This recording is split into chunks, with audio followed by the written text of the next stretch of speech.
കോഴിക്കോട് അമൃത വിദ്യാലയത്തിലും വിദ്യാർത്ഥികളെ കൊണ്ട് അധ്യാപകരുടെ കാൽ കഴുകിപ്പിച്ചു. ഗുരുപൂർണിമ ആഘോഷത്തിന്റെ ഭാഗമായായിരുന്നു വിദ്യാർത്ഥികളെ കൊണ്ട് കാൽ കഴുകിപ്പിച്ചത്.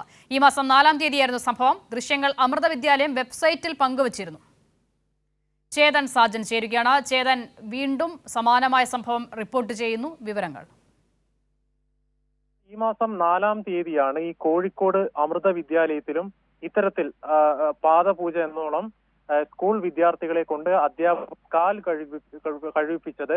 ഈ മാസം 4-ാം തീയതിയാണ് ഈ സംഭവം നടക്കുന്നത്. ഗുരുപൂർണിമ ആഘോഷത്തിന്റെ ഭാഗമായി എന്ന് പറഞ്ഞുകൊണ്ടാണ് ഈ വിദ്യാർത്ഥികളെ കൊണ്ട് ഇത്തരത്തിൽ പ്രാകൃത കൃത്യം ഇവർ ചെയ്യിപ്പിച്ചത്. അത് മാത്രമല്ല, ഈ സംഭവം ഇവർ സ്കൂളിന്റെ വെബ്സൈറ്റിൽ പങ്കുവെക്കുകയും ചെയ്തിട്ടുണ്ട്. സംസ്ഥാനത്തുടനീളം ഇത്തരത്തിൽ RSS സംഘപരിവാർ പരിവാറിന്റെ കീഴിലെ വിദ്യാലയങ്ങളിൽ ഇത്തരത്തിൽ പ്രാകൃത ആചാരം ഈ ഗുരുപൂർണിമ എന്ന് പറഞ്ഞുകൊണ്ട് നടക്കുന്നുണ്ട്. ഇതിന്റെ തുടർച്ചയായാണ് കോഴിക്കോടും ഇത്തരത്തിൽ അമൃത വിദ്യാലയത്തിൽ ഒരു പ്രാകൃത ആചാരം പാദപൂജ എന്ന് പറഞ്ഞ് നടത്തുന്നത്. എന്നാൽ ഈ വിഷയത്തിൽ ശക്തമായ പ്രതിഷേധമായി യുവജന സംഘടന അടക്കം, പ്രത്യേകിച്ച് ഡിവൈഎഫ്ഐ അടക്കം മുന്നോട്ട് വന്നിട്ടുണ്ട്.